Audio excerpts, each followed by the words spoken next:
SAW untuk membantu orang-orang yang memerlukan, terutamanya anak yatim dan asnaf. Dan tuan-puan, saya sertakan semalam ya, dalam WhatsApp kita, Ustaz sertakan senarai nama anak-anak yatim dan asnaf. Tuan-puan, mana mungkin saya dapat senarai itu tanpa saya survey, tanpa saya mengkaji, melihat sendiri ke rumah mereka, mereka inilah betul anak yatim dan asnaf yang perlukan bantuan kita. Jadi kalau puan-puan nak jadikan itu sebagai rujukan, saya sertakan nama-nama anak yatim, saya sertakan sebut harga beg sekolah. Ini belum termasuk baju lagi tau. Baju saya tak survey lagi. Baju belum jual lagi tuan-puan. Mungkin hujung bulan ni baru jual lah baju, ataupun awal bulan depan baru jual baju di Maidin ataupun di mana-mana sahaja ya. Jadi tuan-puan, insya-Allah dari masa ke semasa Ustaz akan survey. Saya survey harga kasut, saya survey harga baju dan sebagainya. Nanti saya bagi pada tuan-puan dan puan-puan. Jadi ada masa sebulan lagi ni untuk kita cari sumbangan nak bantu anak yatim. Dan bila Ustaz buat perkiraan semalam, saya duduk seorang-seorang dalam kereta, saya buat perkiraan. Rupa-rupanya saya nak bantu 200 ke 250 orang pelajar ini, kos yang diperlukan lebih kurang 50,000. Dan setakat minggu semalam, Ustaz baru dapat lebih kurang 7,000 lebih macam tu. Tak cukup lagi tuan-puan, jauh lagi lah, cecah 50,000. Tapi saya doakan mudah-mudahan adalah rezeki untuk anak-anak ini nanti insya-Allah. Terima kasih banyak-banyak tuan-puan ya atas keprihatinan, puan-puan sudi dengar apa program-program amal yang Ustaz buat ini, dan mudah-mudahan inilah sebenarnya saham akhirat kita di hari kiamat nanti. Dan mudah-mudahan doa sama-sama lah dengan sedekah yang kita bagi ni melayakkan kita masuk syurga Allah Subhanahu Wa Taala. Kita tak tahu tuan-puan, nanti di hari kiamat entah pahala kita kurang nak masuk syurga. Kita duduk tengah-tengah, neraka pun tidak, syurga pun tidak. Maka kita merayulah pada Allah, ya Allah, ada tak amal-amal soleh aku yang aku buat di dunia dulu, ada tak lebih yang boleh melayakkan aku nak masuk syurga? Bila semak, tiba-tiba Allah cek, tuan-puan, ada satu amalan sedekah tuan-puan kepada anak yatim dan asnaf. Maka dengan itu asbab kita boleh masuk syurga Allah Subhanahu Wa Taala. Mungkin boleh berlaku begitu. Kita tak tahu untung nasib kita di hari kiamat, tapi saya doakan dan kita doa sama-sama mudah-mudahan apa yang kita buat ni tidaklah besar mana pun bersedekah Ustaz. Saya tak banyak pun saya sedekah RM2 je kat belakang tu Ustaz. Adakah layak saya masuk syurga? Insya-Allah layak kalau ada amal-amal ibadah yang lain yang kita buat semasa hidup di muka bumi Allah ini. Amin. InsyaAllah doakan. Terima kasih ya tuan-tuan puan sebab apa? Sanggup mendengar apa yang Ustaz sampaikan ini, dan tolong hebahkanlah program yang Ustaz buat ni kepada sesiapa di luar sana, terutamanya ahli keluarga kita di rumah, anak cucu, suami isteri, adik beradik, jiran tetangga, sanak saudara kita. Hebah-hebahkanlah benda yang baik yang Ustaz buat ini. Mudah-mudahan saya yakin ada rezekilah untuk anak-anak yatim dan asnaf kita nanti insya-Allah. Amin. Baik tuan-puan, mari kita teruskan perjuangan kita dalam bab ulang kaji kita 21 perkara khusus dalam bacaan riwayat Habs an Asim melalui Tariq Asy-Syatibiyah. Tuan-puan seronok ke ulang kaji dengan ustaz ni? Seronok. Apa yang seronoknya? Apa yang seronoknya tuan-puan? Jawabnya, tuan-puan jangan pula seronok dengar ustaz bercerita, berceloteh kat depan. Lah, bukan seronok dengar saya bercerita, berceloteh. Tuan-puan kena jawab begini. Seronok sebab dapat ilmu. Betul? Ustaz tak tahu. Di rumah tak ada siapa mengajar saya, Ustaz. Anak cucu tak ngajar, suami isteri tak ngajar saya, Ustaz. Jadi daripada mana saya nak dapat ilmu? Melainkan tuan-puan kena datang keluar rumah, datang ke masjid, dapatlah ilmu insya-Allah. Amin. Okey tuan-puan, ingat ya, tajuk yang kita sedang bicarakan pada waktu ini masih lagi di bawah tajuk 21 perkara khusus dalam bacaan riwayat Habs an Asim melalui Tariq Asy-Syatibiyah. Tuan-puan, ada tak dulu Ustaz bagi tahu siapa Imam Habs, siapa Imam Asim, siapa dia Asy-Syatibiyah? Ada tak Ustaz bagi tahu sebelum ni? Ada Ustaz bagi tahu kat whiteboard. Puan-puan boleh jawab ke? Okey, siapakah Imam Habs? Periwayat. Apa pula Imam Qiraat pula? Imam Habs adalah periwayat ataupun perawi. Siapakah Imam Asim? Imam Qiraat. Ada juga menjawab. Jangan puan-puan giling balik pula. Ustaz tak tahulah siapa dia Ustaz. Allahu Akbar. Ya saja. Ya saya. Okey. Okey. Anak-anak. Okey, baik aja. Okey. Nanti saya mesej kat Ustaz. Okey. Ini tulis atas nama aku. Okey, baik. Terima kasih aja ya. Allahu Akbar. Terima kasih aja ya Allah. Ya, nanti resip saya bawa minggu depan. Okey, ya. Terima kasih ya. Okey, nanti WhatsApp saya lah atas nama siapa. Okey. Terima kasih ya. Kereta siapa tadi? Blok ke? Okey. Tolong alihkan ya.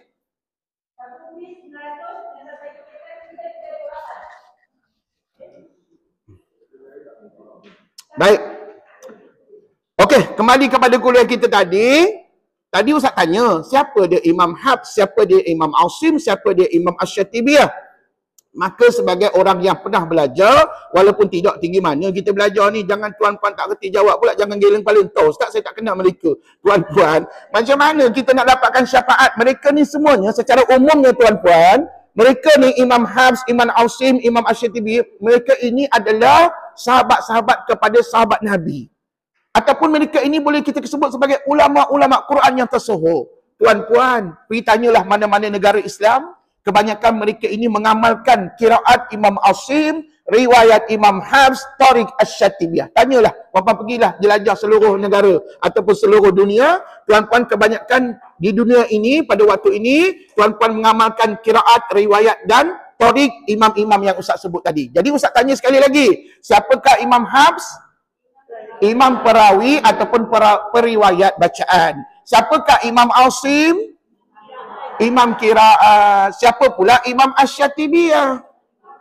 Imam Tariq ataupun dia yang berperanan sebagai orang yang mempopularkan, mengkaji dan mempopularkan bacaan kedua orang imam di atasnya, iaitu Imam Hafs dengan Imam Asim. Alhamdulillah. InsyaAllah akan datang ada masa akan kita kaji semula lah tentang imam-imam ini, dan saya akan tunjukkan semula macam mana contoh bacaan riwayat Imam Hafs an Asim, Tariq Asy-Syatibiyah, dan juga contoh-contoh bacaan imam-imam yang lain insya-Allah pada masa akan datang.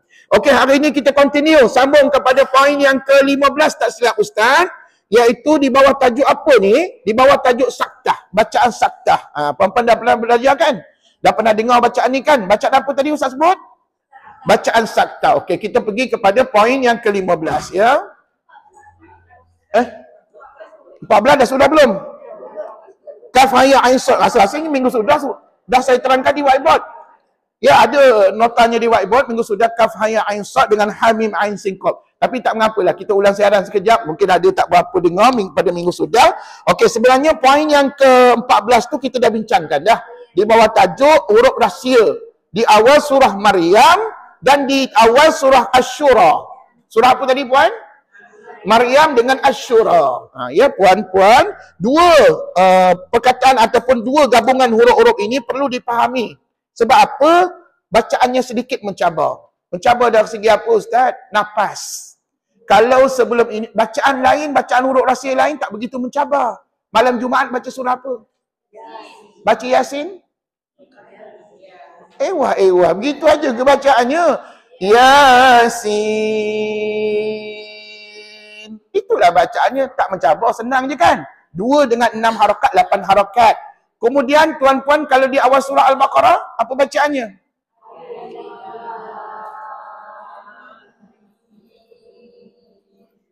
Sayu je bacaannya. Alhamdulillah, bolehlah tu. Maknanya tuan-puan boleh bawa diri lah bacanya tu. Tapi yang ni, Ustaz ingatkan minggu sudah, ingat tak? Perkataan ataupun gabungan huruf kaf ha ya ain sad. Berapa harakat semuanya? Okey, tak apalah, kita pergi poin 14 dulu dah ya, iaitu bacaan huruf rahsia. Okey, tak apa, kita ulang sekejap ya. Huruf rahsia di awal surah. Di awal surah. Okey, apakah bacaan huruf rahsia di awal surah ini? Okey, kat sini dia fokuskan dua contoh. Yang pertama, kaf, ha, ya, ain, sad. Okey. Ingat tak minggu sudah?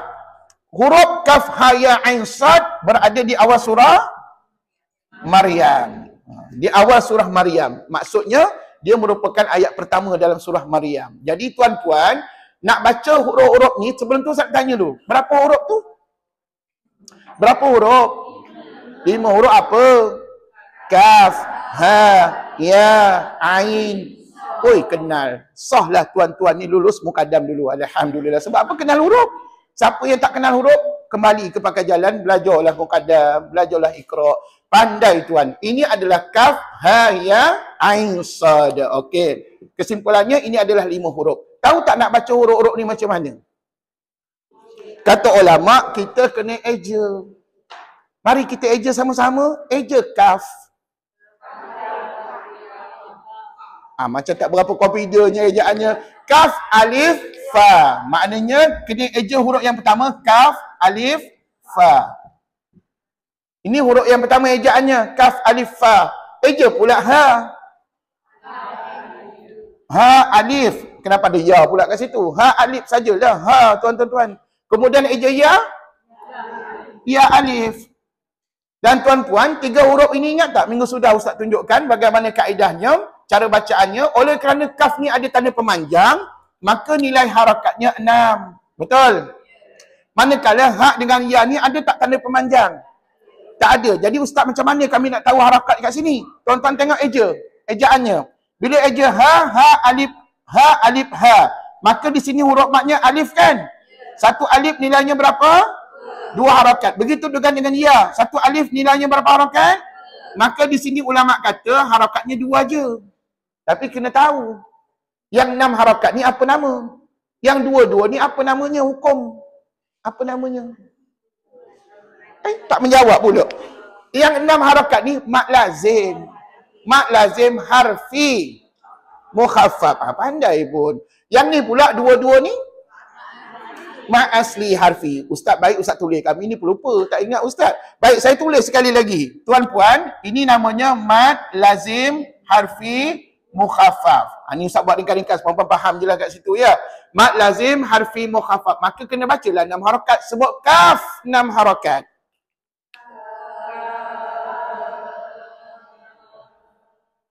Berapa orang belajar saya ni tuan-tuan? Allahu Akbar. Bagilah ramai-ramai baca. Tengok ni. Kaf. Ikut. Sekejap.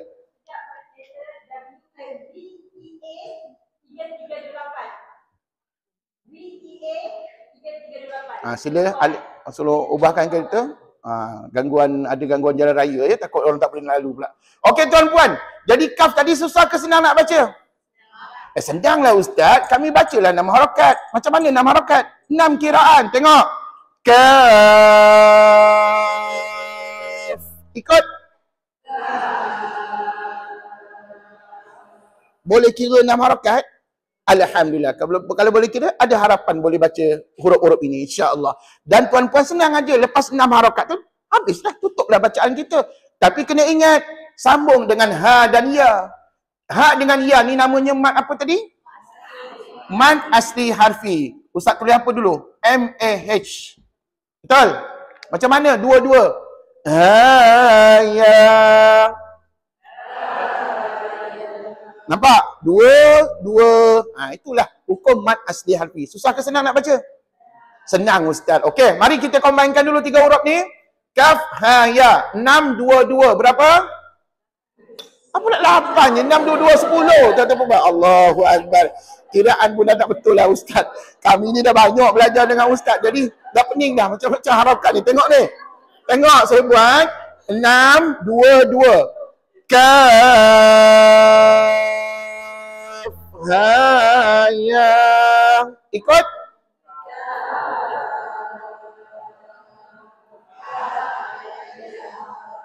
Tenang-tenang baca tu. Jangan gopoh-gapoh. Dan jangan kira kelang kabut. Kaf. Macam tu. Tangan tak tahu nak, macam mana nak tunjuk tuan-tuan ya. Kira tenang-tenang. Tengok. Kaf. Ha, ya. Ikut.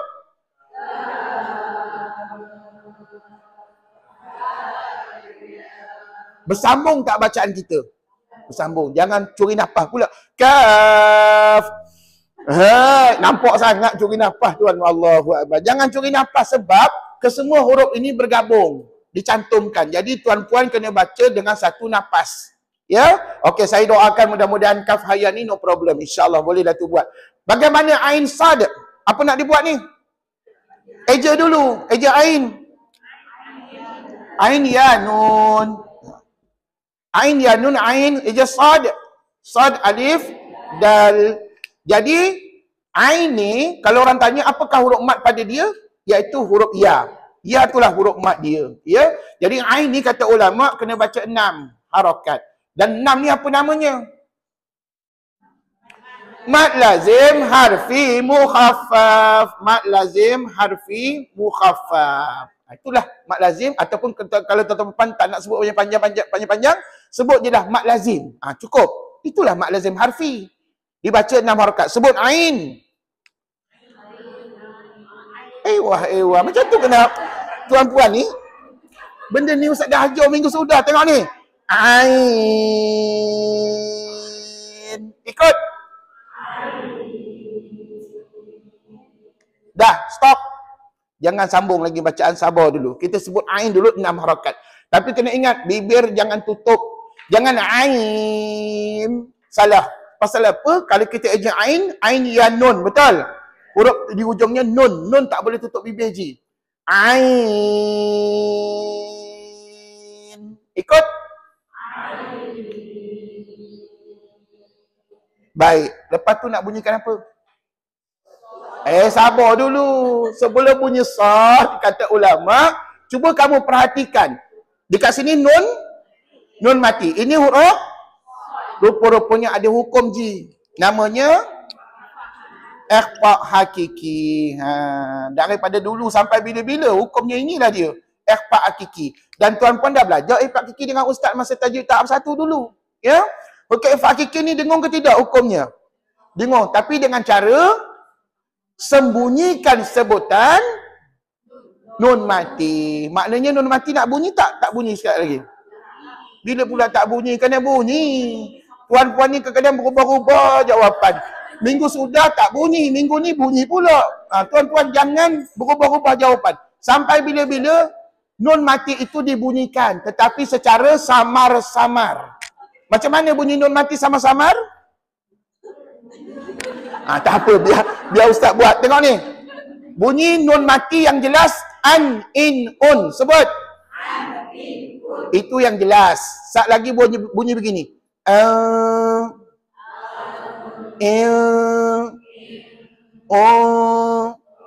Nun mati tadi bunyi tak? Bunyi, tetapi tak begitu jelas, samar-samar. Itulah maksudnya. Tuan-puan kena faham yang tu. Niat nak ajar anak cucu di rumah ni. Tuan-puan sekali lagi sebut nun mati secara sembunyi.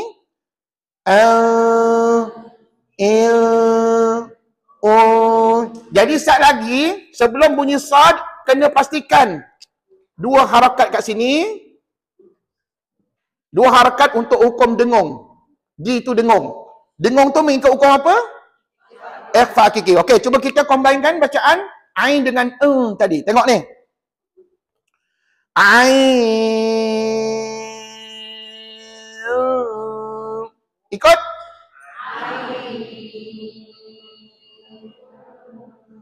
Boleh tu, alhamdulillah. Ustaz sampai bila nak baca begini? Sampai bila-bila? Itulah bacaannya.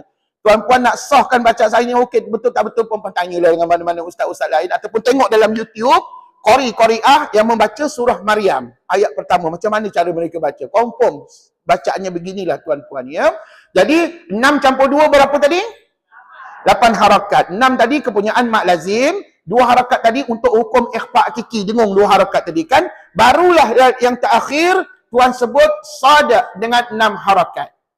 Dan sad ini adalah mad lazim harfi mukhaffaf. Sebut sad.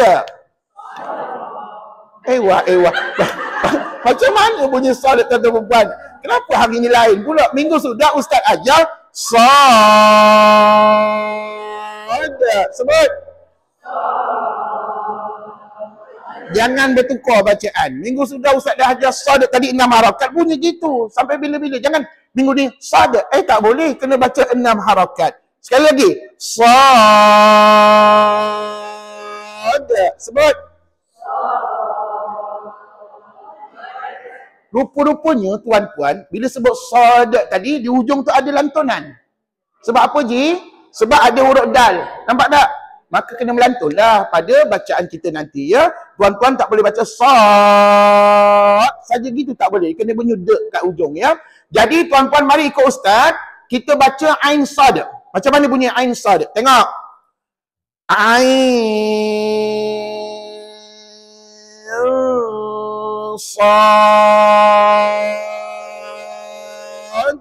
Ikut.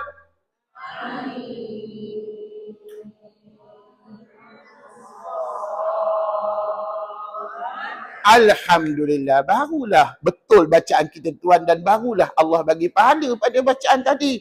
Jadi tuan-puan, adakah kita kena baca asing-asing? Kaf haya sekali, yang ni ain sad sekali, asing-asing. Adakah begitu? Tidak, dia kena combine sekali. Jadi mari kita kira berapa harakat? 6 2 2 6 2 6. 24 harakat satu nafas. Mampu tak mampu? Try dulu. Cuba dulu. Tengok. Kaf ha ya ain sad.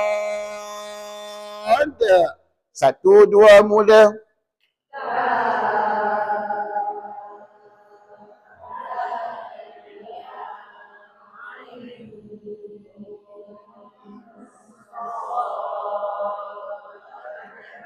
Pastikan ain tu jangan tak cukup 6 harakat. Kena 6 harakat baru bunyi dengung, baru bunyi sad. Ya. Jadi tuan-puan agak-agaknya mampu tak baca? InsyaAllah. Tuan-tuan dan puan, selagi kita bersama, selagi ada kelas ni, tuan-puan insya-Allah tuan-puan tak akan lari daripada bacaan yang sebenarnya. Tapi kalau tuan-puan tak nak belajar dengan saya lagi dan tuan-puan tak belajar pula dengan ustaz-ustaz lain, langsung tak ada guru, saya khawatir apa yang ustaz ajar ni lupa begitu sahaja. Jadi tuan-puan teruskan ya bersama dengan saya ataupun mana-mana ustaz-ustaz lain belajar Quran supaya sentiasa kita ingat bacaan yang betul. Sekali lagi last. Kaf ha ya ain sad. 1 2 mula.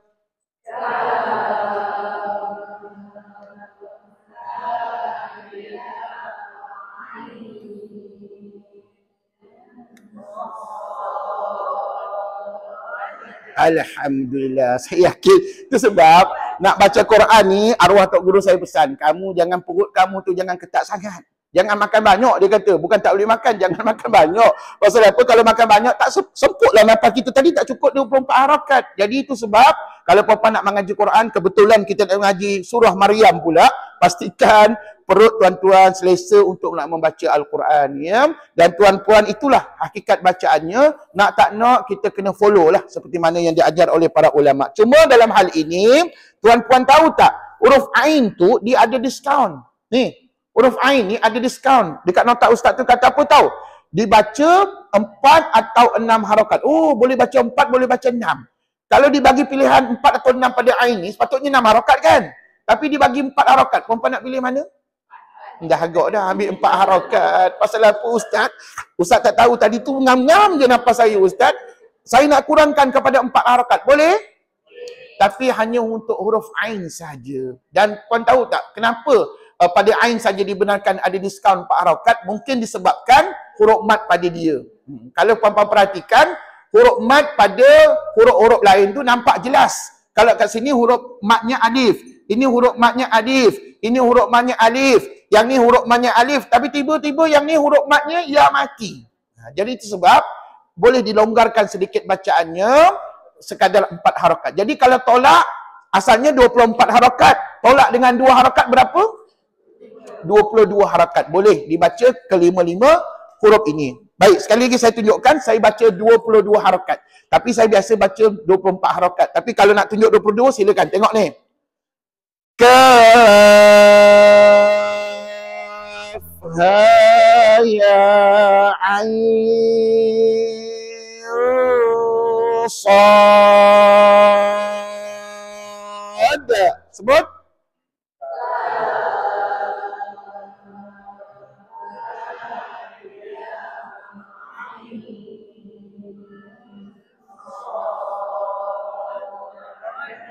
Saya kekok sedikit pasal apa? Saya dah biasa baca 6 harakat. Tapi kalau tuan-puan tak ada pilihan, ustaz tak larat juga 24 harakat, Saya nak kurangkan 22 harakat. Boleh, tak ada masalah. Tapi hanya untuk huruf Ain sahaja. Huruf lain kena baca 66 ataupun 22 seperti mana yang Ustaz tunjukkan.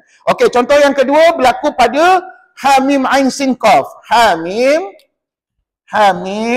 Lepas tu ada bulatan berias. Lepas tu Ain Sin Qaf. Okey, tuan-puan, ini berada pada surah mana? Surah Asy-Syura. Tuan-puan jangan confuse tau. Ada satu surah lain, namanya dekat-dekat dengan Asy-Syura, iaitu Asy-Syu'ara. Syu'ara dengan surah lain tau. Syura ni mesyuarat, meeting, perbincangan. Tapi kalau Syu'ara, penyair. Jangan tuan-tuan jangan confuse dengan nama surah. Jadi yang ni surah Asy-Syura. Asy-Syura ni meeting ataupun perbincangan, mesyuarat. Jadi tuan-puan, macam mana nak baca ni huruf-huruf ni? Okey, mula-mula kita kena baca Hamim. Saya rasa tak ada masalah. Silakan Hamim.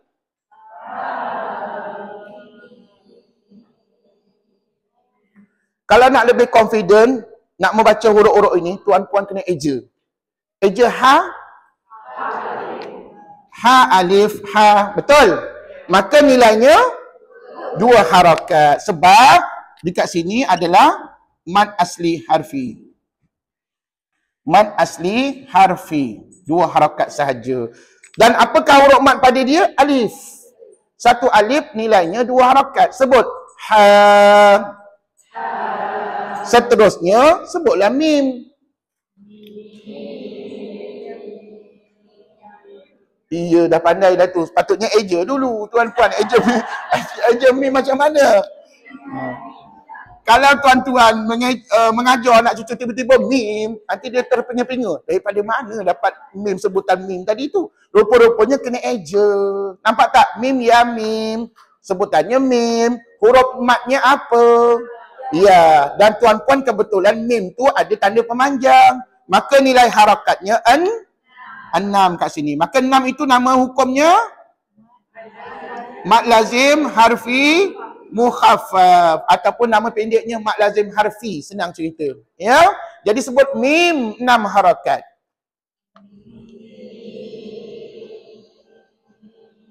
Dah cukuplah tu. Tapi tuan-puan jangan baca asing-asing. Kena gabungkan ha dengan mim. 2 campur 6, 8 harakat 1 nafas. Tengok.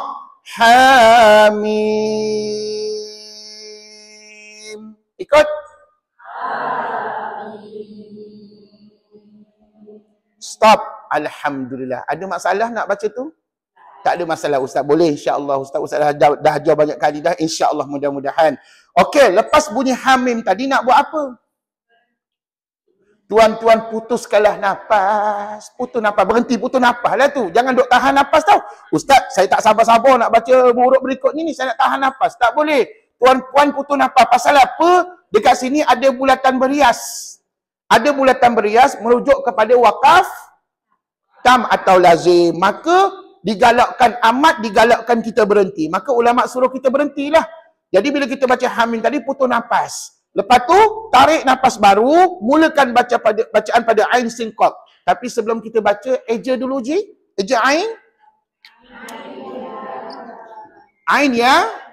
Ain ya nun. Jangan berbeza-beza ejaan tuan-puan. Dah atas tu Ustaz dah eja Ain ya nun. Samalah dekat bawah Ain ya nun. Eja Sin. Sin ya nun. Eja Qaf. Qaf alif fa. Okey, mari. Mari kita perhatikan di sini. Mari kita sebut Ain dulu. 6 harakat. Ain. Ikut. Ain. Kalau orang tanya mat apa? Mat lazim harfi. Mat lazim harfi mukhaffaf. Maksudnya tak ada bunyi dengung kat situ. Ya, mat lazim harfi mukhaffaf. Maka sebutan Ain seperti mana yang Ustaz tunjukkan tadi. Seterusnya, sebelum sebut sin, tuan-puan kena perhatikan di sini. Sebelum sebut sin, perhatikan apa jumpa apa. Nun mati jumpa dengan sin. Maka ada satu hukum je. Namanya ikhfa' hakiki. Siapa yang khabar? Ulama-ulama yang khabar. Maka kita kena follow apa yang ulama sebut dalam ejaan ini. Nun mati jumpa sin, hukumnya mesti ikhfa' hakiki. Jadi tuan-puan kena ingat balik ni. Ikhfa' hakiki dulu Ustaz ajar dengung ke tak dengung? Dengung bacaan. Macam mana nak bunyikan? Okey, tengok ni. Nun mati jumpa sin. Macam mana sebut nun mati dengan cara ikhfa?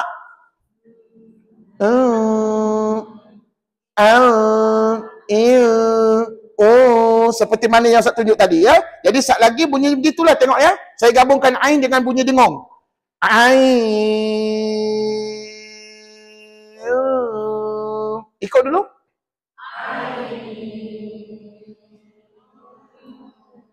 Lulus. Alhamdulillah. Lepas tu baru sebut qaf. Qaf berapa harakat? Sin. Minta maaf. Sin. Sin berapa harakat? 6 harakat. Tapi sebelum tu saya nak tulis dulu sini 2 harakat untuk dengung. Lepas tu sin 6 harakat. Senang aja. Sin. Ikut? Okey, cuba kita combinekan ain dengan sin. 6, 2, 6. Berapa je? 6, 2, 6. Apalah 12? Hanya 14 harakat. Hari ni asyik salah je mengira tuan-tuan dia. 14 harakat. Satu nafas. Tengok ni. Ain. Sin. Ikut?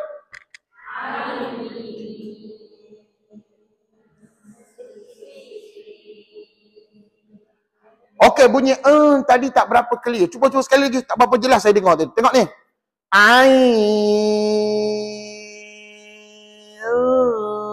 Sin. Ikut?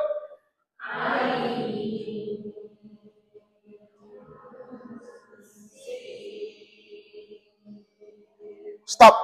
Tenang-tenang. Baca Quran ni tenang-tenang. Nabi suruh kita baca tenang-tenang, jangan gapa-gapa. Sebab apa? Bila tenang, nanti sebutannya jelas pada sebutan kita dan dengungnya pun jelas pada kita tadi. Kan dengar tak bunyi dengung tadi kan? Alhamdulillah. Kemudian, lepas tu, tuan-tuan puan sebelum sebut qaf, pastikan ada lagi satu hukum. Ikhfa hakiki kat sini. Nampak tak nun mati? Jumpa dengan qaf. Ikhfa hakiki. Tuan-puan. Sekali lagi macam mana nak bunyi ikhfa hakiki kat sini? Tengok ni. Sin tadi 6 kan? Dengung 2. Sin. Ya? Sin. Sebut.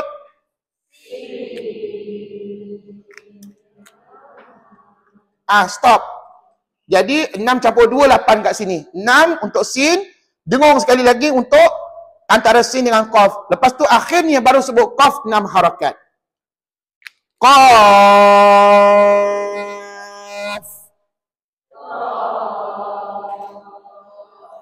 Jadi rupa-rupanya gabungan 3 huruf ini sudah mengambil kira berapa belas harakat? 22 harakat. 6 campur 2 campur 6 campur 2 campur 6 22 harakat. Tengok saya baca. Ain sin qaf. Ikut?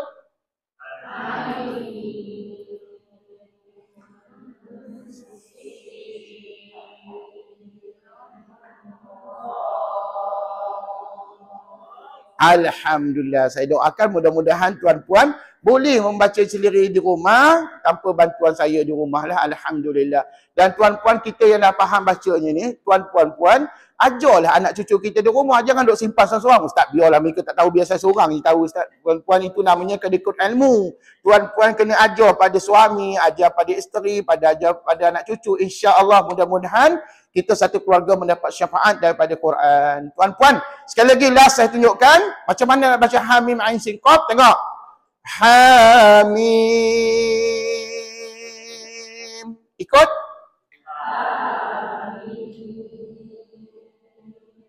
Stop. Tarik nafas baru.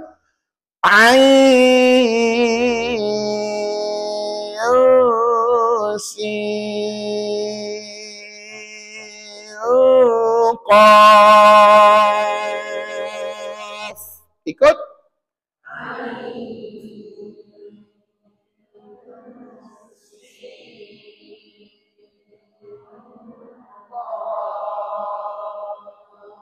Alhamdulillah. Lepas Ain Sin Qaf, tuan-tuan putuskan nafas dan tarik nafas baru untuk ayat berikutnya pula. Jadi sebenarnya, tuan-puan, ham ini ayat pertama. Ain sin qaf ni ayat kedua. Jadi tuan-puan, gitulah cara kaedah bacaannya. Dan kaedah ini akan terus menerus dibaca sepanjang hayat kita. Begitu kaedahnya. Andai katalah 10 tahun akan datang, tuan-puan kita masih lagi hidup lagi, tuan-puan belajar dengan ustaz lain, sama je cara bacaannya, tak akan berubah tuan-puan ya. Alhamdulillah, mujurlah benda ni tak banyak tuan. Ni satu.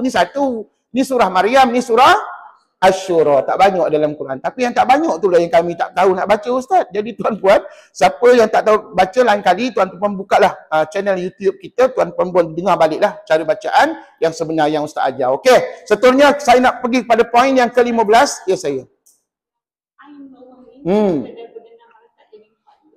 Boleh. Ain, ya betul. Ain dekat bawah ni, ain sikap boleh juga dibaca 4 harakat. Jadi kalau tuan-puan mengambil kira ain ni 4, ini 2, 6, bermakna tuan-puan boleh baca ain sikap ni dengan 20 harakat saja. Boleh? Tapi hanya untuk huruf ain saja. Huruf lain, no discount. Tuan-puan kena follow lah seperti mana yang ustaz cover. Okey, poin yang berikutnya, poin yang ke-15. Kita sebut sebagai bacaan saktah. Bacaan saktah. Okey tuan-puan. Ini dah belajar kan? Okey, kalau dah belajar ada harapan boleh jawab soalan ustaz. Okey, silakan. Apa makna saktah? Dari segi bahasa apa? Kata dah belajar? Dari segi bahasa tu maksudnya dari segi makna pendek. Apa makna saktah? Berhenti sekejap. Atau diam atau senyap. Jadi kadang-kadang tuan-tuan tak jawab soalan ustaz, diam senyap tu saktah dah tu tuan-tuan. Tapi saktah dalam bab soal jawab lah. Sebenarnya dalam bab mengaji Quran ni, saktah ni dari segi bahasa, diam, senyap ataupun berhenti sekejap. Dari segi bahasa. Dari segi istilah, tak ada jawapan kat situ. Tuan-tuan ingat tak balik yang ustaz ajar dulu. Menghentikan bacaan sekejap, ikut selama 2 harakat tanpa memutuskan nafas. Kemudian menyambungkan semula bacaan dengan nafas yang sama. Itulah makna sakta. Ada dalam buku taji ustaz, apa boleh refer bila-bila masa ya. Jadi tuan-puan, nampak tak beza tak makna dari segi bahasa dengan dari segi istilah? Kalau bahasa ni makna pendek dia. Kalau dari istilah, dia punya huraian dia. Sekali lagi saya ulang ya. Apa makna sakta dari segi istilah? Kata ulama, kita menghentikan bacaan sekejap selama 2 harakat aja. Bukan 2 rakaat. 2 harakat. Kemudian, tanpa memutuskan nafas. Kemudian, menyambungkan semula bacaan dengan nafas yang sama. Tuan-puan, apakah hukum baca sakta? Senyap pula. Okey, tak apa. Kalau senyap tu maknanya ada harapan ustaz jawab. Okey, tak apa. Pengertian tadi, sunat pula ya. Okey, tak apa. Baik, pengertian dari segi bahasa tadi, tuan-tuan, iaitu diam atau senyap ataupun berhenti seketika, berhenti sekejap. Ini dari segi bahasa lah. Dari segi istilah seperti mana yang ustaz sebut tadi. Okey. Jadi hukum bacaan sakta ni kata ulama bergantung kepada niat. Bergantung niat. Sekiranya tuan nak kalimat itu dibaca wasal, maka hukumnya adalah wajib. Wajib, kena buat. Kalau sambung, tuan-puan kena buat saktah pada kalimah ini. Tapi sekiranya kita wakaf, tak nak sambung ya, maka tidak wajib. Itulah jawapannya. Jadi sekali lagi saya tanya, apakah hukum baca saktah? Hukum bacaan saktah bergantung niat. Bergantung niat kita nak baca ayat tersebut. Ustaz, saya rasa saya nak sambunglah ayat ni ustaz, maka hukumnya wajib. Kena buat saktah. Tapi ustaz, saya rasa tak larat, saya nak berhentilah kat sini ustaz, maka jawapannya tidak wajib pada kita. Faham tuan-puan? Inilah hukum bacaan saktah. Dan rupa-rupanya saktah ini, saktah hanya berlaku pada 4 tempat. Seperti mana yang disepakati oleh jumhur ulama. Apa makna jumhur ulama? Sebahagian besar ulama Quran mengatakan sakta ni ada 4 je. Walaupun ada khilaf, ada ulama kata lebih daripada 4, ada yang kata 5, ada yang kata 6 dan sebagainya. Tapi yang diiktiraf oleh sebahagian besar ulama hanya 4 tempat. Yang pertama, tengok tu, nota ustaz, perkataan manra. Manra, yang pertama manra ya, iaitu surah Al-Qiyamah. Tapi sebenarnya, kita boleh rujuk yang bawah dulu. Mula-mula sekali surah Al-Kahfi. Surah Al-Kahfi, nampak tak? Surah Al-Kahfi. Surah Al-Kahfi. Ayat 1. Pada perkataan Aiwaja. Okey, dan tuan-puan yang tak tahu, dekat alif ni ada sin kecil. Itulah saktah. Dan selepas Aiwaja tu ada bulatan berias. Bermakna tuan-puan jangan risau. Untuk baca kalimah ni, tuan-puan pilih salah satu kaedah. Sama ada wasal atau wakaf. Tuan-puan tahu tak ayat 1 dengan ayat 2 surah Al-Kahfi ni panjang juga. Betul tak? Ayat pertama, Alhamdulillahilladzi anzala ala abdihil kitaba wa lam yaj'al lahu. Ui, pandai Hafiz dan Hafizah anak murid saya. Hafal ayat pertama surah Al-Kahfi tadi. Jadi dengar, tuan-puan, kalau dah lamanya ayat tu panjang, tuan-puan rasanya mampu ke nak menyambung ayat kedua? Ustaz, terus terang kami dia bagi tahu Ustaz, memang tak larat nak sambung ayat 2. Maka tuan-puan dalam hal ini, boleh tak kita berhenti aja? Boleh, sebab ada tanda wakaf. Nampak tak? Ni wakaf apa? Wakaf tam atau lazim. Maka kalau jumpa, Ewah. Amat digalakkan berhenti. Senang je jawab berhenti ya tuan-puan ya. Kalau macam tu tak payahlah belajar buat wakaf. Semua berhenti belaka. Tuan-puan kata ulama, wakaf tam atau lazim, kalau jumpa amat digalakkan berhenti. Okey. Sekarang ni saya tunjukkan dulu bagaimana ciri kita nak berhentikan bacaan pada kalimah ini. Maknanya tuan-puan tak payah buat sakta ya. Okey, ayatnya berbunyi, A'udzubillahi minasyaitonirrajim. Bismillahirrahmanirrahim. Alhamdulillahilladzi anzala ala 'abdihil kitaba wa lam yaj'al lahu 'iwaja. Cuba sebut walam yaj'al lahu 'iwaja.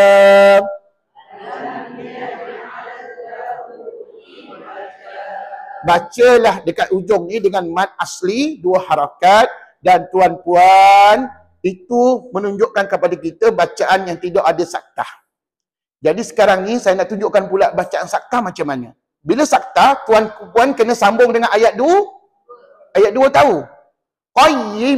Qayyiman liyunzira ba'san syadida. Dan sambung lagi lah ayatnya. Jadi tuan-puan, maknanya tuan-puan kalau nak buat saktaji, kena sambung ain wajah dengan qayyima. Paling kurang lah, paling kurang. Tengok ya. Ain wajah tu 2 harakat, tengok ya. Ain wajah qayyima.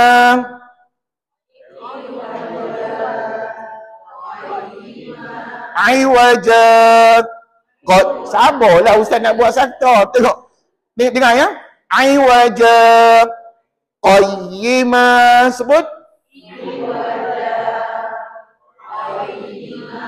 Qayyimah tu ayat 2. Ayat 2. Tuan-tuan kena baca lah ayat 2. Tapi takkan sampai qayyimah je. Tuan-tuan kena baca qayyimah liyunzira ba'san syadida. Ya, paling kurang ya. Jadi tuan-puan, nampak tak? Mana yang senang bagi kita? Nak buat sakta ke tak payah? Dah agak dah tuan-tuan. Tapi kan tuan-puan tak nak pahala bonus ke? Kata tok guru saya, sakta ni ibaratnya bonus pada kita. Tuan-puan tak nak bonus ke? Kalau nak buat bonus, nak dapat bonus, tuan-puan kena buat sakta. Jadi kena sambunglah bacaannya. Cubalah di rumah nanti. Tapi cara bacaannya yang paling simple tadi Ustaz tunjukkan. Aiwajab. Sabar Ustaz nak buat sakta lah. Kenapa puan-puan tak sabar? Kata sakta kita tahan nafas 2 harakat kan? Tengok ni. Aiwajab. Qayyimah. Ikut. Yang Ustaz kira 2 harakat tu apa namanya? Itulah sakta. Sekali lagi dengar ni. Aiwajab. Sabar Ustaz nak buat sakta. La ilaha illallah. Tuan-puan bagilah Ustaz kira 2 harakat dulu baru sebut qayyimah. Tengok. Aiwajab. Qayyimah. Ikut. Alhamdulillah, mudah-mudahan tuan-tuan ni mahirlah membaca sakta. Nampak macam mudah, tapi oleh kerana mungkin lama kita tak ulang kaji, kita lupa tuan-tuan. Jadi mujurlah hari ini sempat kita ulang kaji tentang sakta. Ini baru contoh yang pertama. Contoh yang kedua berlaku pada surah Yasin ayat 52. Surah Yasin ayat 52. Ayatnya berbunyi, qalu ya wailana man ba'athana min marqadina. Saya rasa tuan-tuan dah hafal dah surah Yasin ni. Min marqadina. Qadina. Dekat qadina ni lah yang dikatakan ada saktah.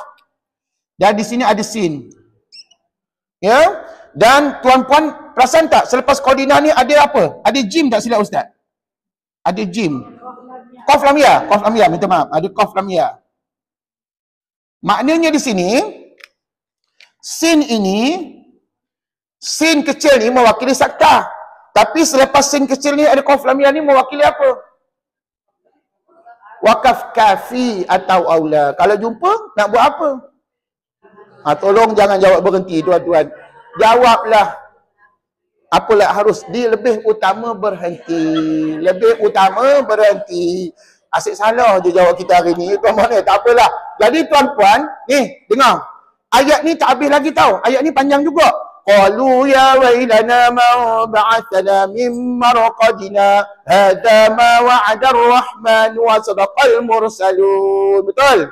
Jadi tuan-puan, kalau nak buat sakta, tuan-puan kena sambungkan dengan ayat berikutnya. Tapi cuba ikut ustaz dulu tanpa saktah. Kita nak berhenti je. Dan saya rasa cara ni selalu tuan-tuan amalkan ketika membaca surah Yasin malam Jumaat. Okey, macam mana bacanya? Mim marqadina. Putus nafas dan na tadi baca 2 harakat. Hukumnya apa? Mak asli, jangan jawab sakta sebab tuan-tuan tak sambung ayat berikutnya. Bila berhenti maka tak ada sakta lah. Boleh ke macam tu ustaz? Boleh. Sebab apa? Ada wakaf kafi atau aula. Kalau jumpa nak buat apa? Lebih utama berhenti pada dia. Jadi itu sebab ulama kata boleh kamu berhenti. Dan inilah cara yang banyak diamalkan di surau di masjid. Ketika malam Jumaat kita ikut Tok Imam baca kan. Kebanyakan Tok Imam akan berhenti. Jarang-jarang saya dengar Tok Imam baca saktah. Cuma dulu pernah saya dengar. Ada sahabat saya, masa saya mentadbir masjid, ada sahabat saya, imam dia baca saktah. Tapi dia kena maklumkan dulu pada Jumaat. Supaya Jumaat tidak terkejut dan boleh follow ustaz tu. Jadi kita cerita dulu pada Jumaat. Okey tuan-tuan, malam ni kita akan baca surah Yasin. Nanti sampai ayat 52, kita kena baca saktah tau. Cara bacaan saktahnya begini. Ditunjukkan caranya dulu, lepas tu barulah Jumaat boleh ikut. Tapi kalau macam saya sendiri sebagai imam, membawa surah Yasin, biasanya saya tak bawa saktah. Saya berhentikan bacaan supaya mudah jemaah ikut bacaan kita. Ya. Jadi tuan-puan, senang ke susah kalau berhenti? Mim marqadina. Ikut? Putus nafas, tarik nafas baru. Hadza ma wa'ada ar-rahman wa sadaqal mursalun. Begitu seterusnya ya. Okey, tuan-puan, tapi kalau nak buat saktah macam mana? Okey, tuan-puan kena sambung dengan ayat berikutnya sedikit. Andai kata tuan-puan baca begini, sudah boleh memadai jadi saktah pada bacaan itu. Okey, tengok ya. Mim marqadina. Sabar ustaz nak buat saktah. Tuan-puan kenapa tak sabar? Sabar, saya nak tunjuk 2 harakat. Mim marqadina. Hadza. Ikut. Qadina. Hadza. Perasan tak? Bila sebut mimar qadina tadi, kita tahan nafas selama 2 second. 2 harakat. Maka itu namanya saktah. Sekali lagi, dengar. Mimar qadina. Siapa ustaz nak baca saktah? La ilaha illallah. Puan-puan, faham tak apa makna saktah? Kejap. Ustaz pegang rotan kejap. Mana ke? Puan-puan, apa makna saktah tadi? Kita berhenti sekejap. Berhenti sekejap, sekadar 2 harakat. Tahan nafas. Tengok saya baca. Mim marqadina. Hada. Ikut. Qadina. Hadza. Barulah betul. Itulah namanya sakta. Allahu Akbar. Tuan-puan, begitulah Ustaz. Rupa-rupanya belajar mengaji ni kena banyak sabar. Ustaz, iya kena banyak sabar lah tuan-puan. Ya. Kadang kita tersasul. Bukan sengaja tuan ikut Ustaz tadi tu. Mungkin tersasul dan sebagainya. Jadi tuan-puan, nampak tak? Beza tak bacaan sakta dengan tidak ada bacaan sakta? Beza tak? Beza. Yang mana senang? Senang, tak ada sakta. Tapi tuan-puan nak bonus tak? Kalau nak bonus, kena baca sakta pada ayat ini. Okey. Yang ketiga. Ketiga, barulah kita sebut kat sini surah Al-Qiyamah ayat 27. Surah Al-Qiyamah. Surah Al-Qiyamah. Kejap ya. Ayat 27. Okey, ayatnya pendek je. Waqilaman. Waqilaman. Kat sini. Dekat man ni, dia ada tanda mati dan ada sakta, ada sin. Ya, lepas tu barulah jumpa raqin. Dan di hujung ni ada bulatan berias. Jadi untuk surah Al-Qiyamah, nampaknya tuan-puan tak ada pilihan. Nak tak nak, suka tak suka, kena buat sakta. Pasal apa? Saktanya berlaku pada kalimah man. Dan dekat man ni tak ada tanda wakaf. Bila tak ada wakaf, kita tak boleh berhenti tuan. Ya, tak pernah saya dengar sejarah hidup saya dengar para qari dan qari'ah berhenti pada man. Tak ada. Melainkan dia buat sakta. Jadi tuan-puan tengok saya baca. Wa qila man raqa. Ikut.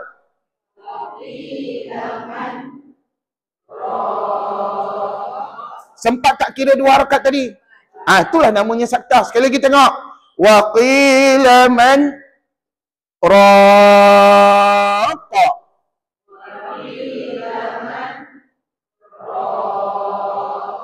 Wajib kena buat saktah ketika kita wasalkan bacaan. Dan kebetulan ayatnya pendek aja. Memang ni aja ayatnya, tak ada ayat lain. Tuan-puan, ini ayat berapa? 27 surah Al-Qiyamah. Maka tuan-puan, susah ke senang nak baca tadi? Senang sebab ada panduan. Yang jadi susah ni sebab tak ada panduan. Ustaz, saya tanya anak tak tahu, tanya suami isteri pun tak tahu juga, tanya adik-beradik pun lagi tak tahu. Ustaz, macam mana Ustaz? Apa lagi tuan-puan, kena carilah Ustaz, kena cari guru untuk kita nak tahu bagaimana kaedah bacaan. Sekali lagi last. Wa qila man raqa. Sebut. Wa qila man raqa. Alhamdulillah. Okey, yang terakhir, yang keempat. Yang keempat pada surah Al-Mutaffifin ayat 14. Al-Mutaffifin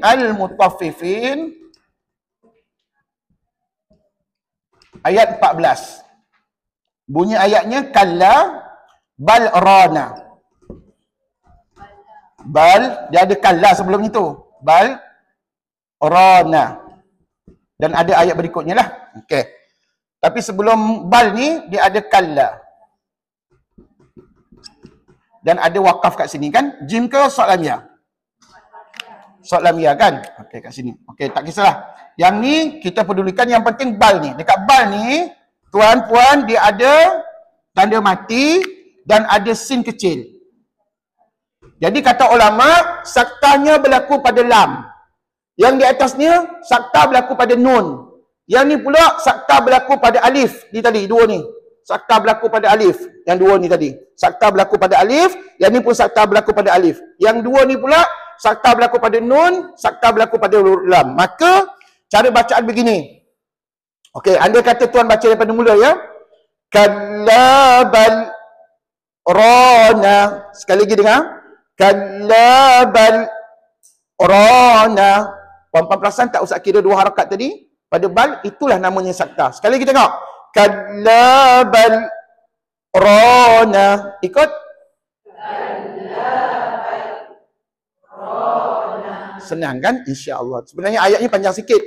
Kalla bal rana ala qulubihim ma kanu yaksibun. Itulah ayatnya. Jadi tuan-puan, kalau tuan-puan baca sambung kat sini sudah memadai untuk menjadikan kalimah itu sakta. Dan kebetulan dekat bal ni ada tanda wakaf ke? Tak ada tanda wakaf apa-apa. Maka tuan-tuan tak boleh berhenti tau. Jangan pula kalla bal. Ustaz, tak ada siapa tengok saya Ustaz. Tuan-puan, memang tak ada siapa. Tapi Allah tengok, malaikat catat apa yang kita baca tadi. Tuan-puan jangan berhenti kat sini. Sebaliknya kena buat sakta. Jadi untuk kedua-dua contoh ini, surah Al-Qiyamah dengan surah Al-Mutaffifin, nampaknya kita tak ada pilihan melainkan kena buat sakta. Tapi untuk dua surah yang ini ada pilihan sama ada nak buat ataupun tidak. Untuk dua yang sana kena buat. Nak tak nak kena buat. Cuba ikut Ustaz. Kalla bal rana. Bal 1 2 rana. Baru sebut rana. Sekali lagi. Kalla bal rana. Oi, pandai. Kalau atas waqila man raqa. Kalau yang mula-mula tadi aiwajak sabarlah dulu Ustaz nak baca qayyimah. Selagi Ustaz tak sebut qayyimah, selagi tu tak boleh jadi sakta pada dia. Tengok ni. Aiwajak qayyimah. Ikut. Contoh surah Yasin pula. Mimma raqadina hadza.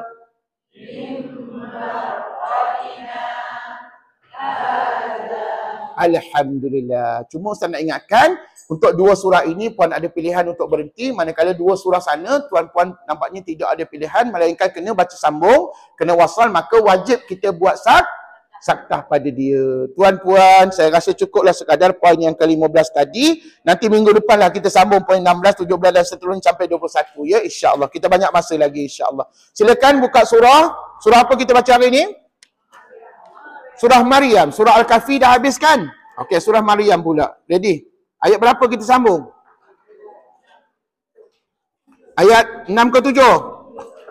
Ayat yang ke-7. Ya Zakaria.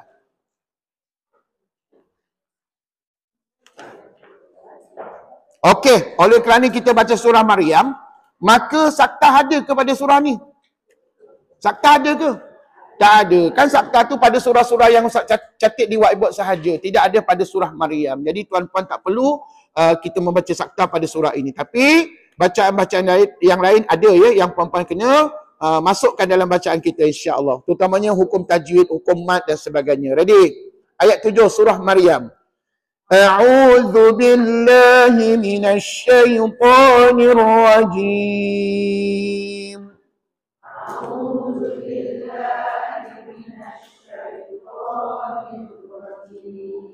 Bismillahirrahmanirrahim.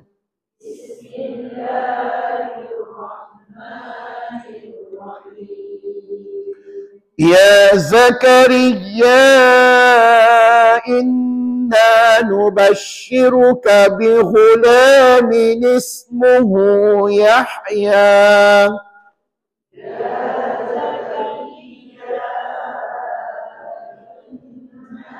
Nubashshiruka bi ghulamin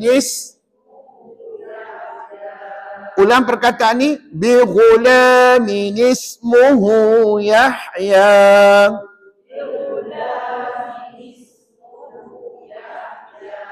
Rupa-rupanya ini juga sebahagian daripada bacaan gharib, iaitu bacaan yang jarang-jarang kita jumpa dalam Quran. Puan-puan nampak tak? Bi ghulamin, di situ ada tanwin. Namanya tanwin, tak ingatlah tanwin iwat pula. Tanwin izhar. Dekat mim tu ada baris dua di bawah kan? Namanya tanwin izhar. Selepas itu dia jumpa huruf apa selepasnya? Hamzah wasal. Maka dinamakan bacaan nun iwat. Sebut? Itulah nama bacaannya. Maka sat lagi tuan-puan baca begini. Tadi kalau kita tak baca nun iwat, bacaannya begini. Bi ghulamin.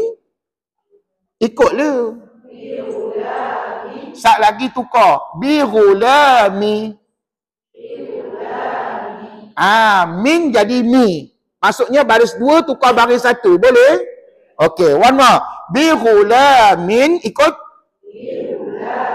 Tukar kepada bi ghulami. Mi dululah. Yes. Kemudian kat situ kalimah berikutnya ada berbunyi ismuhu. Maka tuan kena baca nismuhu. Nismuhu. Maka nanti bila kita sambungkan bacaan, gabungkan bacaan tadi, bi ghulamin ismuhu. Bacaan tadi ulama sebut sebagai bacaan nun iwad. Apa dia puan? Nun iwad. Tuan-puan ingat tak ada berapa bacaan nun iwad dalam Quran? 37 tempat. Ada tak nota Ustaz bagi dulu kan? Jadi tuan-puan boleh refer baliklah nota tersebut. Sebab apa? Dalam Quran, ulama tak tunjukkan tau di mana tempatnya bacaan nun iwad dan sebagainya. Melainkan kita kena cari sendiri berdasarkan panduan yang Ustaz bagi pada tuan-tuan dan perempuan. Okey. Ulang balik bacaan. Ya Zakaria, inna nubashiruka bi ghulamin ismuhu Yahya.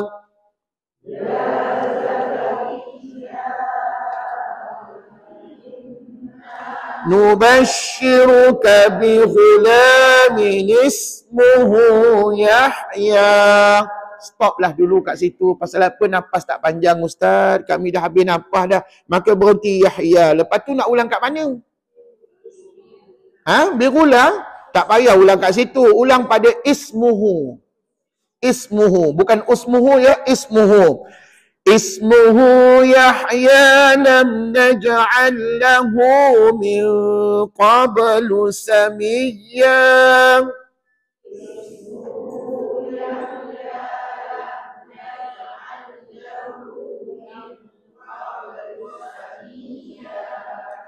Okey, puan tahu tak kenapa dibaca ismu? Kenapa tak boleh baca usmuhu Ustaz? Kenapa tak baca asmuhu? Okey, kalau puan-puan refer balik nota Ustaz dalam buku tajwid berkenaan dengan kaedah membaca hamzah wasal, ini termasuk dalam kalimah yang special dalam Quran yang mana tuan-puan tak boleh refer kepada huruf ketiga. Sebaliknya tuan-puan kena tetapkan bacaannya baris di bawah. Ismuhu. Kalau tuan-puan nak lebih yakin, rujuk nota buku tajwid Ustaz warna hijau dalam bab kaedah membaca hamzah wasal. Ini termasuk dalam huruf-huruf ataupun kalimah yang special yang ada dalam Quran. Tuan-puan tak boleh refer dengan mana-mana kaedah. Sebaliknya tetapkan baris bawah pada kalimah tadi ya. Jadi tuan-puan sudah berhenti Yahya, sudah ulang pada ismuhu dan berhenti pada samiyya. Sambung.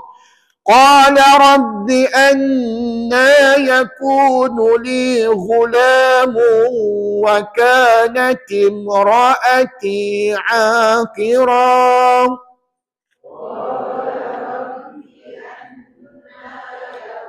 Nuli ghulamun wa kanat imraati aqira. Stop. Puan-puan cukup nafas ke? InsyaAllah cukup nafas. Okey, sambung. Sebelahnya.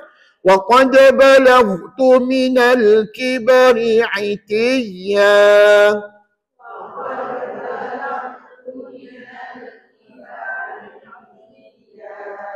Qala kadhalika qala rabbuka huwa alayya hayyin.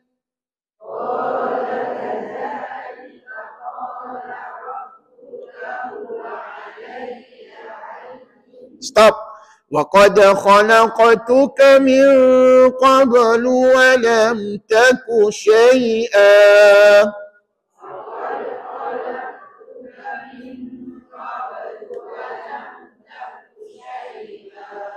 Puan-puan kena sedar ya, bila kita baca surah Maryam, di hujung ayatnya kebanyakannya mat apa? Mat iwad. Bila mat iwad, harakatnya berapa je? 2 harakat je. Jangan terlajak, jangan terkurang pada 2 harakat je. Kecuali ayat pertama je bukan mat iwad. Ayat pertama kan kaf ha ya ain sad kan? Yang lain semuanya mat iwad belaka. Jadi tuan-puan pastikan harakatnya 2. Sambung. Qala rabbi ij'al li ayah.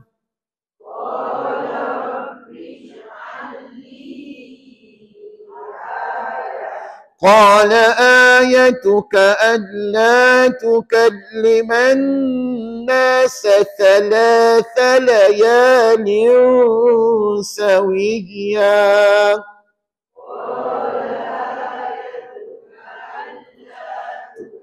liman nasa thalatha layalin sawi. Ingat, baca Quran dengan tenang, dengan sebutan yang jelas, jangan gapa-gapa, jangan terkejar sana, terkejar sini, nanti bacaannya lintang bukang. Sekali lagi, ayat ni sedikit mencabar, di mana tuan-tuan kena fasih sebutan huruf tha, ya. Cuba sebut thalatha. Sebelum huruf thalatha tadi, kalimah thalatha, puan-puan jumpa an-nasa, kan huruf sin. Hati-hati. Sin dengan tha, huruf sin dengan huruf tha lain tau. Huruf sin, dia guna hujung lidah juga, tetapi huruf tha, hujung lidah tu lebih terkeluarkan, keluarkan sedikit, ataupun kenakan pada gigi kacip kita. Okey, sekali lagi ayat tadi. Qala ayatuka alla tukalliman nasa thalatha layalin sawiyya.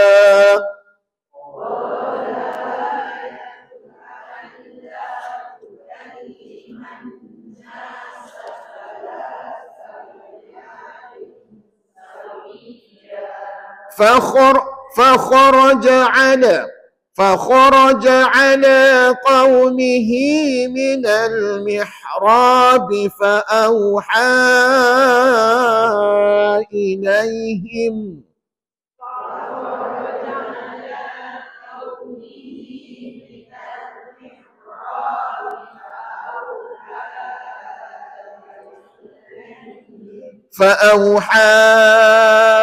إليهم أن سبحوا بكرة وعشيا.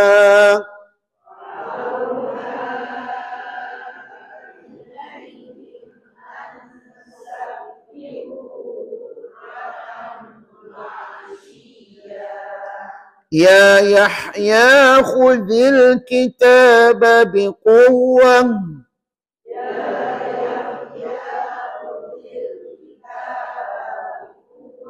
وآتيناه الحكم صبيا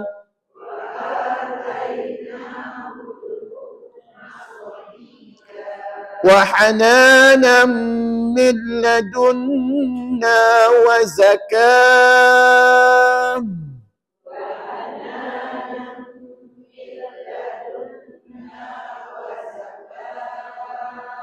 Tahu tak apa nama huruf ta di hujung tu?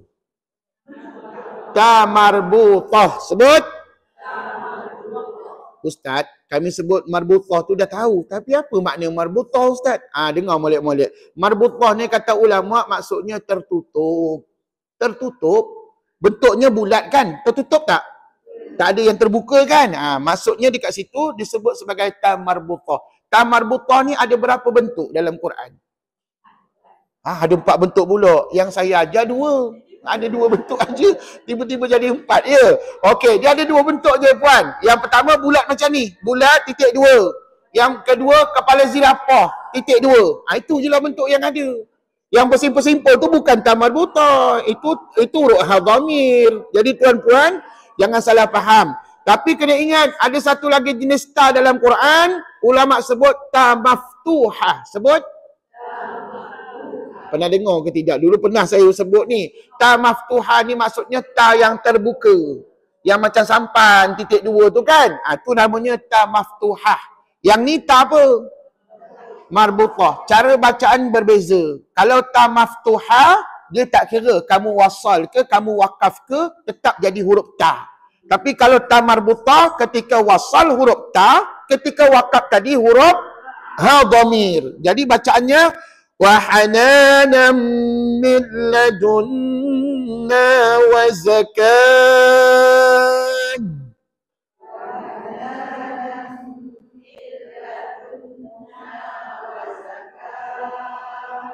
وَكَانَ تَقِيًّا وَبَرًّا بِوَالِدَيْهِ وَلَمْ يَكُنْ جَبَّارًا عَصِيًّا.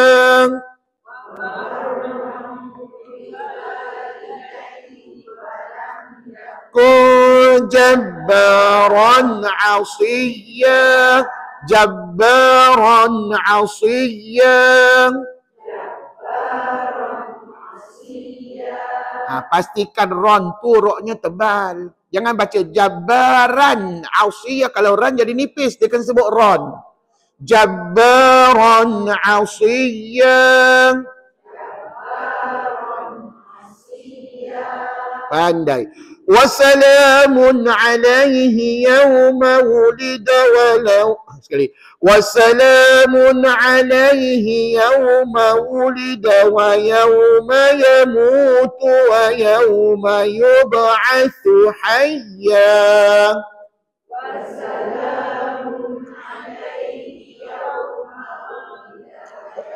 Ma yamutu wa yawma yub'atsu hayya. Cuba ulang perkataan ni. Wa yawma yub'atsu hayya.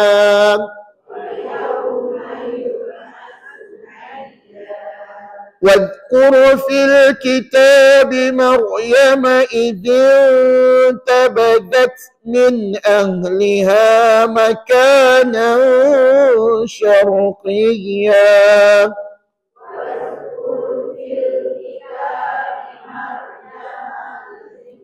انتبذت من أهلها مكانا شرقيا.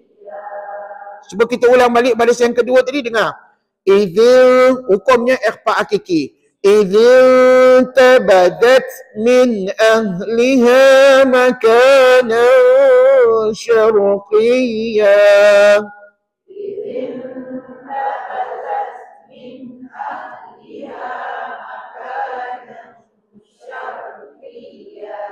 فاتخذت من دونهم حجابا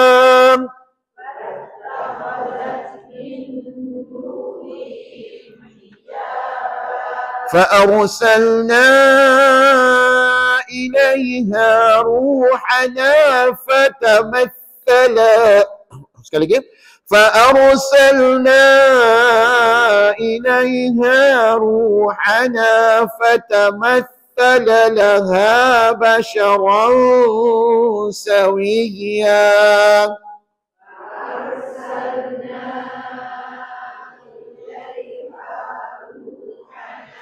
فتمثل لها بشرا سويا. Bila kita baca tenang, kita baca tertib ataupun kita baca dengan teratur, insya-Allah sebutan huruf tu jelas satu persatu, ya.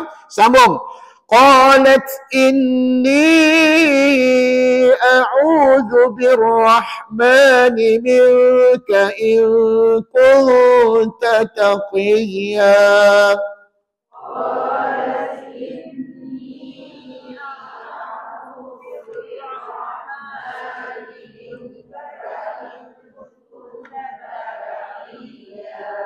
قال إنما أنا رسول ربك لأهب لك غلاما زكيا.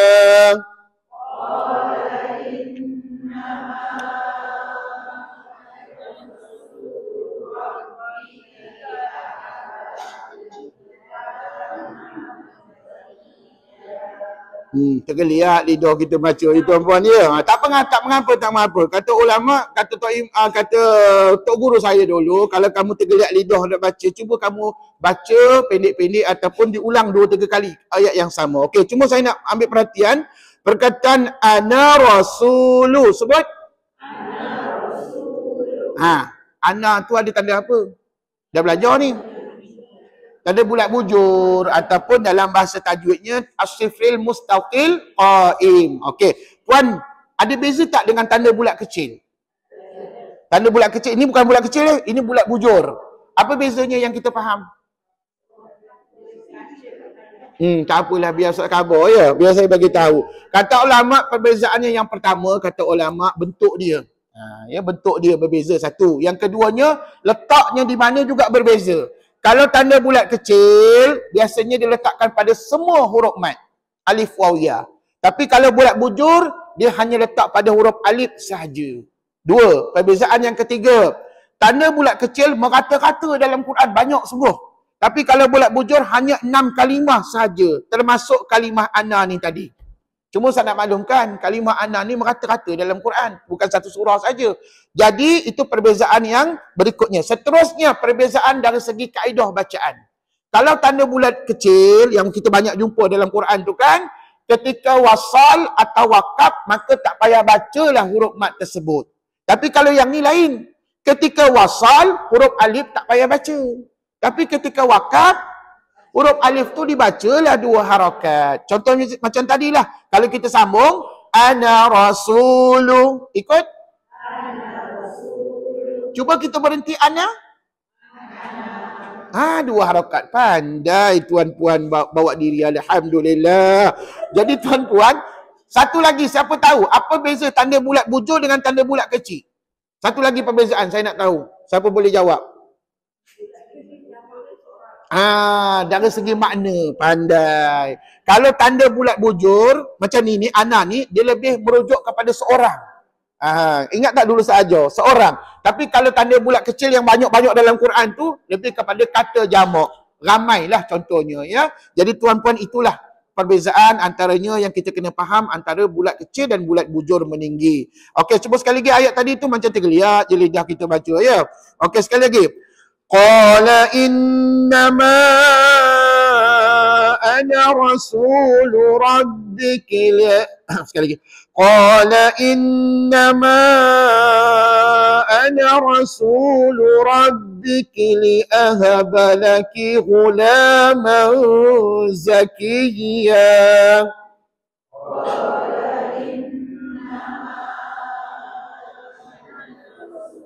نربك لأهب لك غلاما زكي. Pandai, sambung. قالت أنا يكون لي غلام ولم يمسسني بشر.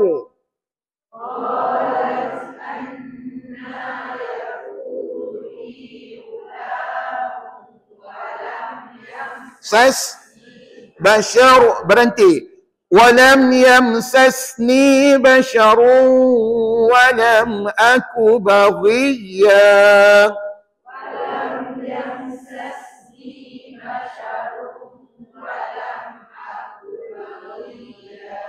Qala kadhalika qala rabbuki huwa alayya hayyin.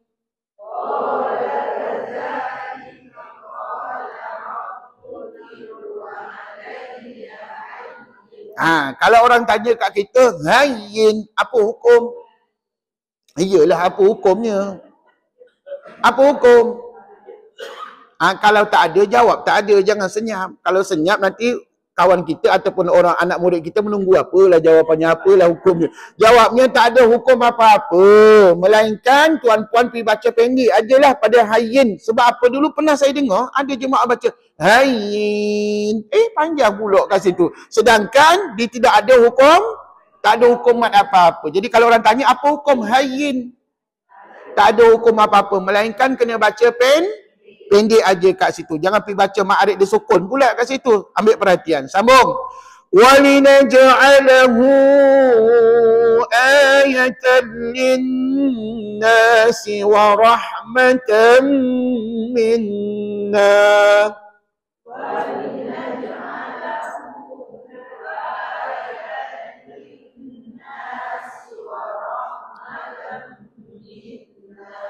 وَكَانَ أَمْرًا مَقْضِيًّا.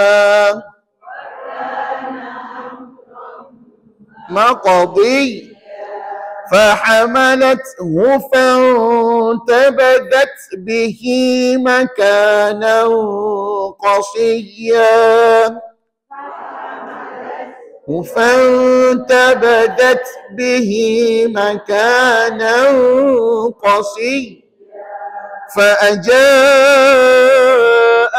المخاض إلى جذع النخلة قالت يا ليتني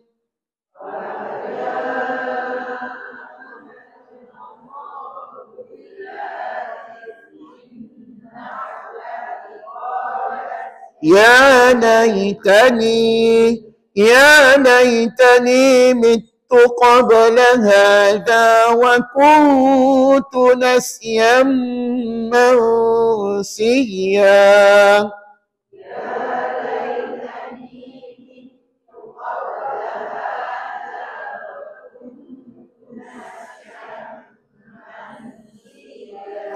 فناداها من تحتها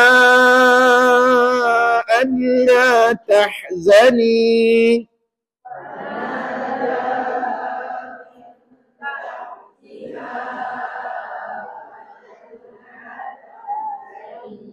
ألا تحزني قد جعل ربك تحتك سريا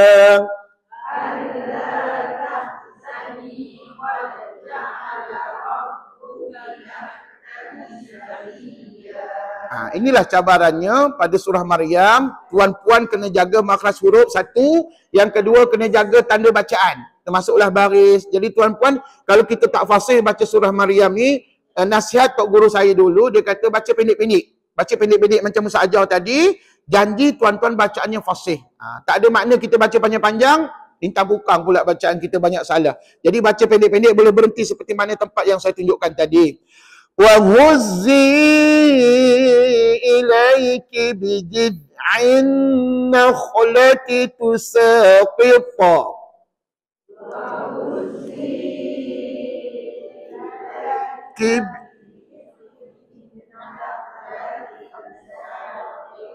lagi tergeliat lidah tuan-puan. Ya Allahu Akbar. Tak apa. Ustaz dengar tadi ada yang salah baris. Ilaiki sepatutnya, bukan ilaika. Ya ilaiki. Okey, sekali lagi dengar ya. Wa huzzi ilaiki bijid'in nakhlati tusaqit.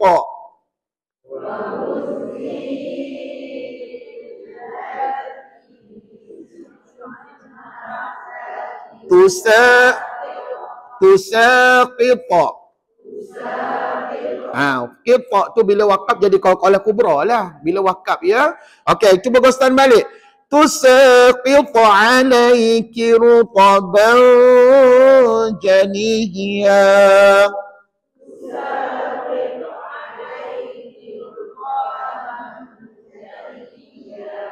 Oh, tu pendek. تساقط عليه رطبا جنيا تساقط عليك رطبا جنيا صدق الله العظيم.